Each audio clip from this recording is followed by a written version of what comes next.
नमस्कार, मैं हूं प्रकाश चंद्र होता और आज बात करेंगे हम छत्तीसगढ़ में कोरोना की। बढ़ रहा है कोरोना, आखिर चूक कहां हुई? लगातार हम इस बात को लेकर देख रहे हैं कि छत्तीसगढ़ देश के चंद वो राज्यों में से था जहां पे कोरोना की मात्र 36 ही केस था, जब पहले 2 महीने की बात करें। पर अभी पिछले 3 दिनों में लगभग 1000 से भी अधिक केसेस आ गए हैं। लगातार केस आ रहे हैं। क्या हॉटस्पॉट बढ़ रहा है? आखिर इसका कारण क्या है? क्या लोग जो सरकार का निर्देश है, जो डॉक्टर का निर्देश है, उसका उल्लंघन कर रहे हैं, या फिर उसका कुछ और वजह है जिसके कारण लगातार बढ़ रहा है? लगभग 8000 केसेस छत्तीसगढ़ में कोरोना के आ चुके हैं। 45 मौतें भी हो चुकी है। ऐसा एक भी जिला नहीं है जिसको कोरोना ने छुआ नहीं है। आखिर ऐसा क्यों हुआ और इसके पीछे का कारण क्या है? आज इसी विषय पर बात करेंगे। हमारे साथ 2 वरिष्ठ मेहमान आज रहेंगे। छत्तीसगढ़ के स्वास्थ्य मंत्री टीएस सिंहदेव साहब हमारे साथ रहेंगे और साथ ही रायपुर के सांसद सुनील सोनी भी रहेंगे। हम बारी बारी में बात करेंगे। सबसे पहले सुनील सोनी जी के पास मैं जाना चाहूंगा। सुनील जी, जिस हिसाब से यहां पे कोरोना के केसेस बढ़ रहे हैं, आप स्वयं भी कई बार एम्स से संपर्क में रहते हैं, चीजों को देखते हैं, क्या कहेंगे इसको? सुनील जी।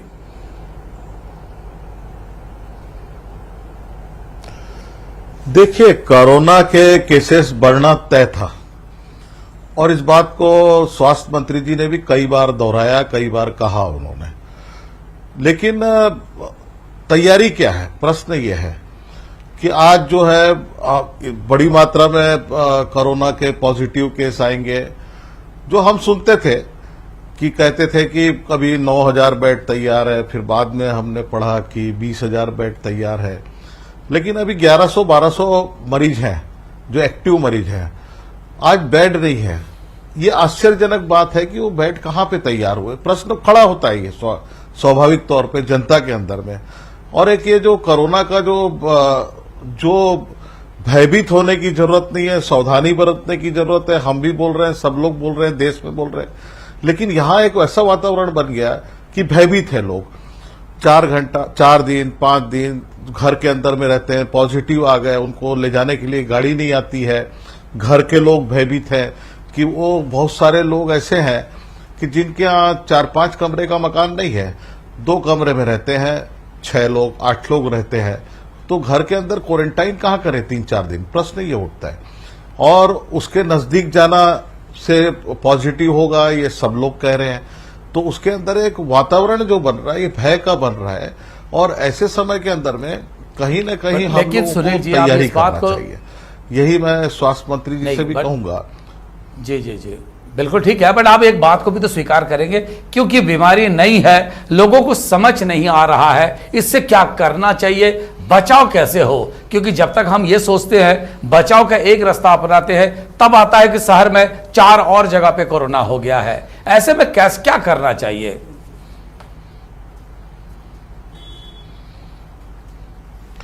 देखिए, ऐसे समय के अंदर में जो लॉकडाउन किया है, मैं इसका विरोध नहीं कर रहा हूं, मैं इसका समर्थन कर रहा हूं। लेकिन लॉकडाउन के साथ में जो कंटेनमेंट जोन है, उसके अंदर में बृहद पैमाने में आपको कहीं ना कहीं टेस्टिंग कराना होगा। और जब टेस्टिंग की संख्या आपकी तेजी के साथ में बढ़ेगी, तो आप जो है बाहर निकलेंगे, कोरोना से बाहर निकलेंगे, कोरोना से जीत की ओर बढ़ेंगे। लेकिन वर्तमान में ऐसा नहीं हो रहा है। टेस्टिंग की संख्या बढ़ाई है आपने, लेकिन और लैब बढ़ाने की जरूरत है। आप 2000 से 5000 के टारगेट रखे हैं और कहीं ना कहीं आपको प्राइवेट हॉस्पिटलों से भी अगर नहीं, आपको और सुनील जी, देखिए, सरकार भी ये बात की कोशिश कर रही है। उससे नहीं सुनील जी, सरकार भी इस बात की कोशिश कर रही है कि रोज 12000 करीब टेस्टिंग की तरफ बढ़ रही है सरकार, ताकि जितना ज्यादा टेस्टिंग हो सके।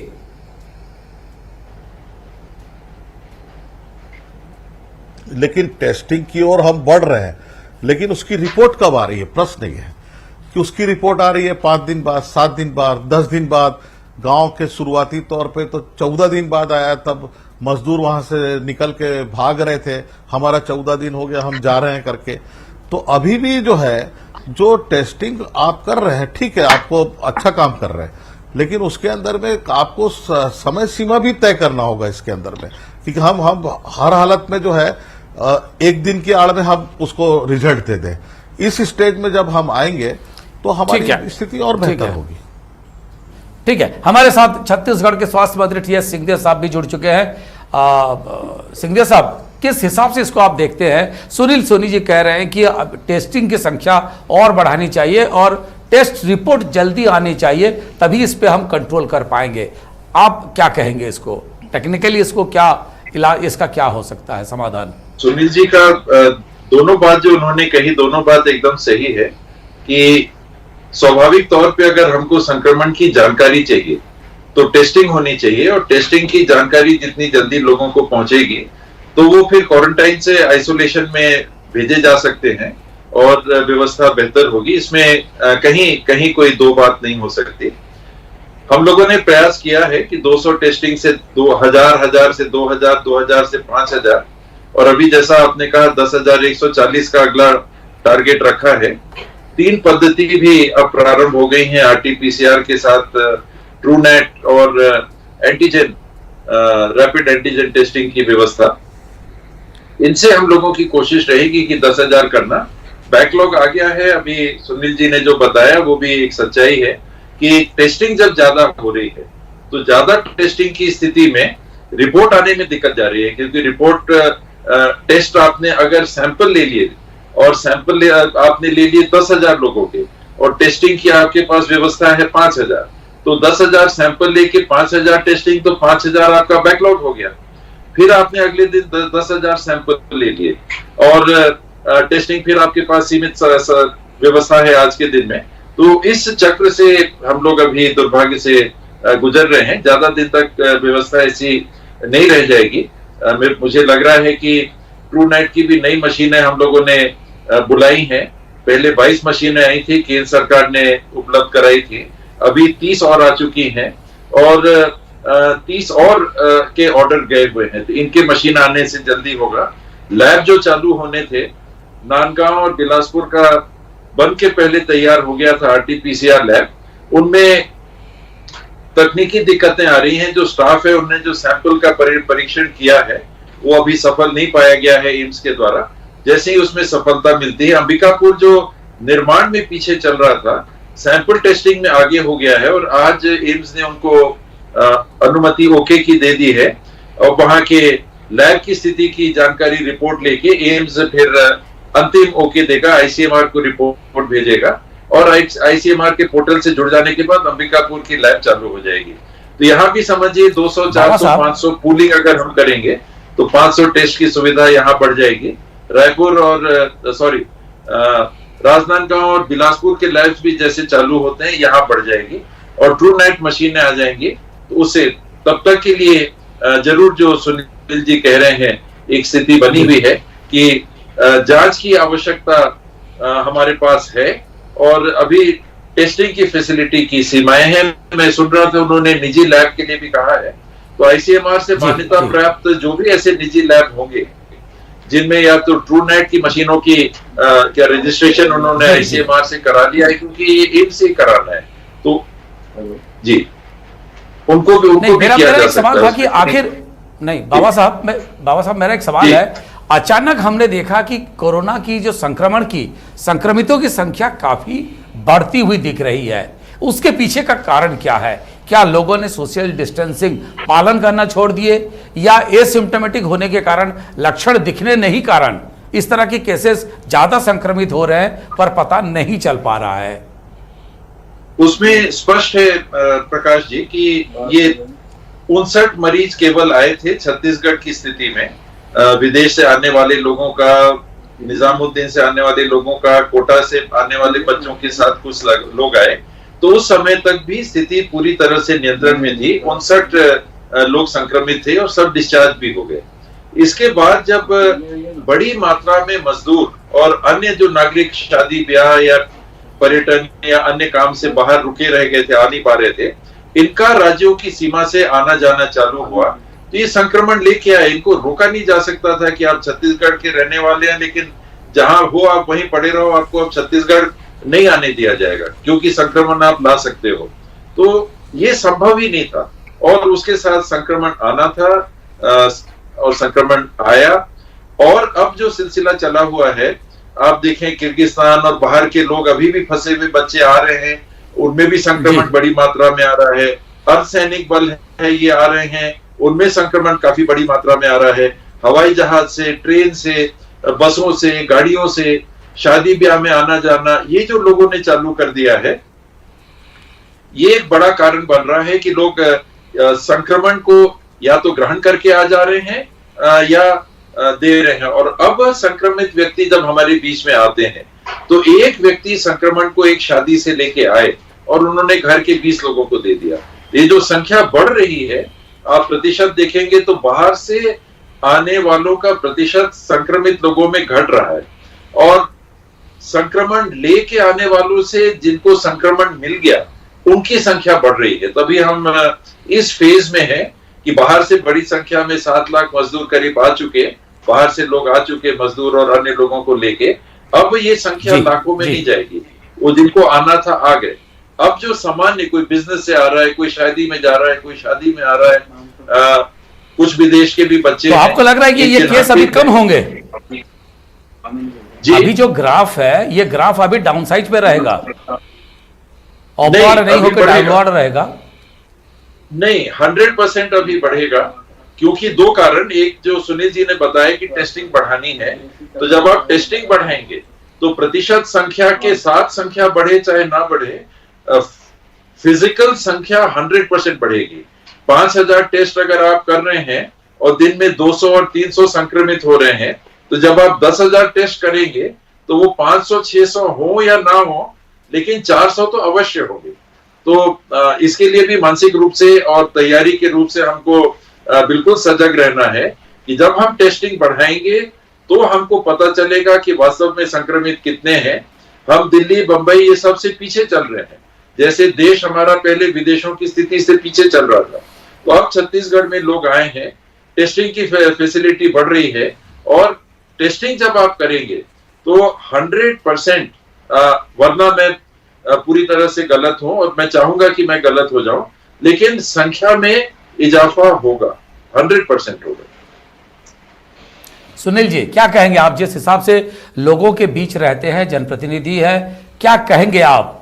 क्या जनप्रतिनिधि को अभी सामने आके लोगों को आश्वस्त करना चाहिए, इस तरह का क्या कदम उठाए उसको देखना चाहिए? और जो बाबा साहब बोले उसको लेकर आप क्या कहेंगे सुनील जी? देखिए, मेरे 2 सुझाव हैं। एक सुझाव यह है कि जिनके यहां पॉजिटिव निकलता है तो कम से कम उसके परिवार की जांच जो है प्राथमिकता पे करे और प्राथमिकता पे उसका रिजल्ट आए। दूसरा सुझाव यह है कि आपने रायपुर को जो है आपने लॉकडाउन कर दिया, ठीक है, बहुत अच्छा कर दिया आपने, लेकिन ये जो बाजू में अगर जाएंगे, हम माना में जाएंगे, मंदिर हसौद में जाएंगे, अभनपुर में जाएंगे, खरोरा में जाएंगे, धरसिवा में जाएंगे, इधर कुम्हारी में जाएंगे, कहीं भी जाएंगे, सब तरफ दारू दुकान खुली है। और ये सारे लोग जो है उनके यहाँ कभी उन्होंने, गांव वालों ने इतनी भीड़ जीवन में नहीं देखी होगी जितनी भीड़ अभी वो शराब दुकानों में। तो थोड़ा समय के लिए आप 6 तारीख तक के लिए प्रदेश में एक बार दारू का मोह जो है, उसके रेवेन्यू का मोह को त्याग देना चाहिए पूर्णतः। ये 1 हफ्ता आप शराब दुकान को भी कम से कम, इसको तो पूरे प्रदेश में बंद कर देना चाहिए। ये बहुत बड़ा जो है आदान प्रदान का, कोरोना का एक बहुत बड़ा माध्यम बन रहा है और यही एक सबसे बड़ा माध्यम बन रहा है, ऐसा अनन्य लोगों का मानना है। और ये मेरा भी सुझाव है कि इसको जो है कम से कम इसको तो त्यागना चाहिए। सिंघदेव साहब, 2 बातें हैं। पहली बात यह है कि अगर हम शराबबंदी कर देते हैं तो लोग एक मानसिक स्तर पे उसके लिए तैयार नहीं होते हैं, ये भी एक दिक्कत है। और हमने देखा है लॉकडाउन में जब शराब नहीं था तब भी डोमेस्टिक वायलेंस बढ़ा था, क्योंकि आदमी छटपटाता है और कोई भी चीज करता है, एक वो है, तो किस साइड जाएं, एक दुविधा की बात ये भी हो सकती है। दूसरी बात है कि जिस तरह से उन्होंने कहा कि परिवारजनों को प्राथमिकता से उनकी चेकअप कर देना चाहिए कोरोना को लेकर, क्या कहेंगे आप? क्या ये चीजें इतनी आसान है या कोई कठिनाइयां हैं इसमें?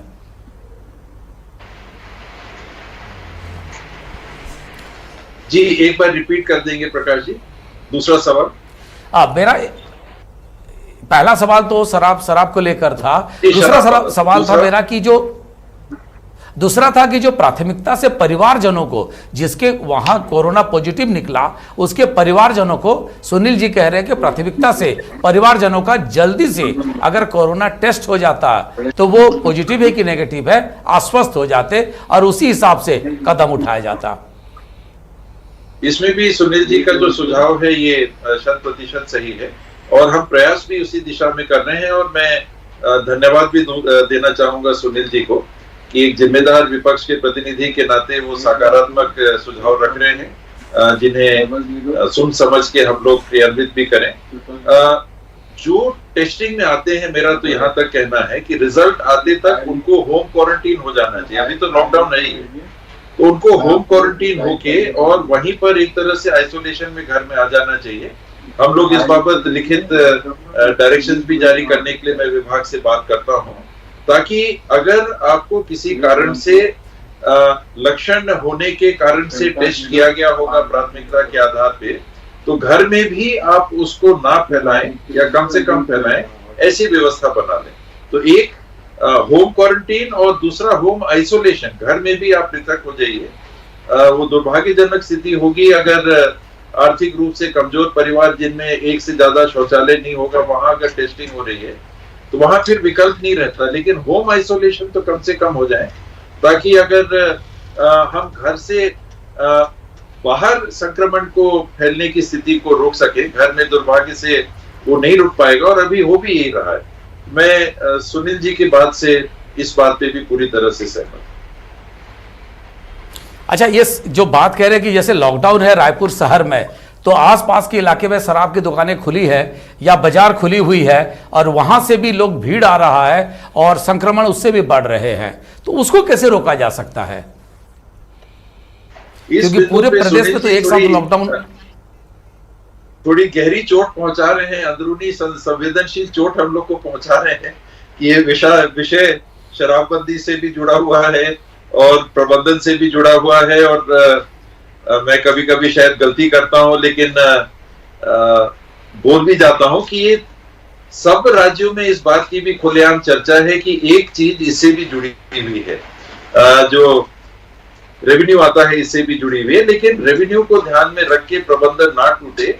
अगर शराब दुकान खुली भी है दूर के इलाकों में, एक शहर के पास क्या उसको बंद किया जा सकता है, उस पे विचार। और दूसरा, किसी भी स्थिति में जो डिस्टेंसिंग के नॉर्म्स हैं, कि हम कह रहे हैं कि शारीरिक दूरी बना के रखना है, शारीरिक दूरी बना के रखना है, तो वहां पर भी जैसे पेनल्टी है कि 200 रुपए की पेनल्टी लगेगी दुकानदार के ऊपर, कि अगर उन्होंने सुनिश्चित नहीं किया कि डिस्टेंसिंग रखी जा रही है और मास्क नहीं पहन के लोग आ रहे हैं, तो यहाँ पर भी पेनल्टी की जो बात आती है वो लागू प्रशासन को इसमें करना होगा। हम लोग जरूर डायरेक्शन देंगे जहां जहां अच्छा, बात आई है। मेरा एक आखिरी सवाल है मेरा कि WHO और कई देश, कई लोग कह रहे हैं कुछ इंटरनेशनल लेवल पे, अंतर्राष्ट्रीय स्तर पे, कि कम्युनिटी स्प्रेडिंग हो रही है कोरोना की। अगर मैं छत्तीसगढ़ की परिप्रेक्ष्य में कहूं, क्या संभावना है या यहां पे संभावना, भारत और छत्तीसगढ़ में इस तरह की संभावना नहीं है? संभावना से तो कभी इनकार नहीं करना चाहिए। और डेली पॉजिटिव जो आ रहे हैं उनको जितना टेस्ट किया जा रहा है उसका कितना प्रतिशत है, ये हम लोग को वॉच रखना चाहिए। पब्लिक भी इसको देख सकती है। अगर ये आंकड़ा 5% के आसपास है तो पब्लिक का कम्युनिटी स्प्रेड नहीं मानना चाहिए। ये 20% या उससे ऊपर जब जाएगा तो कम्युनिटी स्प्रेड के लक्षण बिल्कुल मान लेना चाहिए। यानी आप 1000 टेस्ट अगर कर रहे हैं और उसमें 200 संक्रमित आ रहे हैं, 20% हो गया। आप 5000 टेस्ट कर रहे हैं, इसमें 1000 संक्रमित आ रहे हैं, तो ये बिल्कुल कम्युनिटी स्प्रेड के निशान इसमें दिखते हैं। अगर और अभी छत्तीसगढ़ में इस तरह की स्थिति नहीं है जी। अभी छत्तीसगढ़ में इस तरह की कोई स्थिति नहीं है, अभी नहीं है, क्योंकि हम देख रहे हैं कि डेली रिपोर्ट 400 से ज्यादा की नहीं आ रही और हमारे 5000 अगर टेस्ट हो रहे हैं तो 10% से नीचे हैं। लेकिन जितना प्रतिशत बढ़ेगा उतनी हमारी चिंता कम्युनिटी स्प्रेड की भी हमको रखनी चाहिए और उसको कंट्रोल करने के लिए हर संभव प्रयास करना चाहिए। जी जी जी। आज तो समय हो गया है, मैं माफी चाहूंगा और टी.एस. सिंहदेव साहब, स्वास्थ्य मंत्री छत्तीसगढ़ शासन, और रायपुर के बीजेपी सांसद सुनील सोनी, दोनों मेहमानों का बहुत बहुत धन्यवाद इस जवाब तो देना होगा कार्यक्रम में आने के लिए। एक बात तो तय है कि छत्तीसगढ़ में अभी भी कोरोना काबू में है, ऐसा नहीं कहा जा सकता कि बेकाबू है। हाँ, इतना जरूर है, आप सोशल डिस्टेंसिंग का, फिजिकल डिस्टेंसिंग का पालन करें, सरकार के निर्देश का सही ढंग से पालन करें, और साथ ही जब भी बाहर निकले, जरूरत हो तब बाहर निकले, और जब भी बाहर निकले तो फेस मास्क जरूर यूज करें। जरूर फेस मास्क या गमछा, कोई भी चीज का इस्तेमाल करें ताकि कोरोना से बचाव हो सके, और बहुत जरूरी नहीं है तो बाहर ना जाए। सरकार के निर्देशों का पालन करें, रेगुलर हाथ धोते रहे, सैनिटाइजर का भी इस्तेमाल करें, और भीड़ से दूर रहे, अपने आप में बचाव हो सकता है। आज समय हो गया, कल एक नए विषय को लेकर फिर उपस्थित होंगे, तब तक हमें दीजिए विदाई।